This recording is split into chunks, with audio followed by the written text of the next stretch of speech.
Ka Chairperson Jong Meghalaya State Commission for Women ikong Pidalia Toy hagasantrik menaitung arhajar arpuar.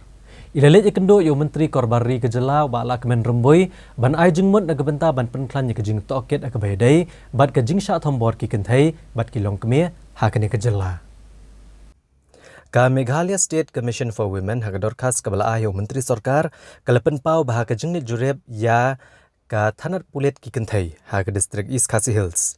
Bat kathong jokini ki thanat kalong ban ajing erap ki kentai kam tam ha kaban toket bania ha kabayadai bagi jingja persya ki kentai bat kilong kemia. Ikong Pidalia Toy lepen pau kemat ubala kemen rumboy ye kejing don kam ban penklan ya ka Forensic Science Laboratory namar kam pat long kebabiang. Nedon ya ka DNA testing kabalong kabakong santam kejing toket abadan kinu-kinu kejing ja kabayadai bat kejing sya ale be ijat ki kentai. Uba lakmen rumboy ulong baga Meghalaya State Commission for Women kala ai santli gijing ajing mud naga benta banirap ki brio kebadan pedang gijing e. Bat kala banjur gijing don kam ban penklan ya ka Forensic Science Laboratory ha Kejela bat ke Sarkar Jela kala dep ban syemekarai ban penklan no ekane ka laboratory bat ki kam gijam menta kidangnya cekman.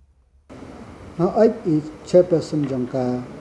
Meghalaya State Women Commission wan yang kendo yana ilai ai ya ki santli ki suggestion na kabenta baka police department kan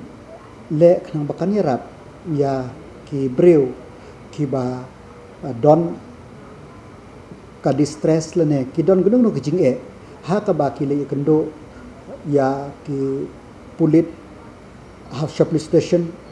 lane ban file ya ki complaint ta ya ka city ila submit mene ya ita session bat ngala rifa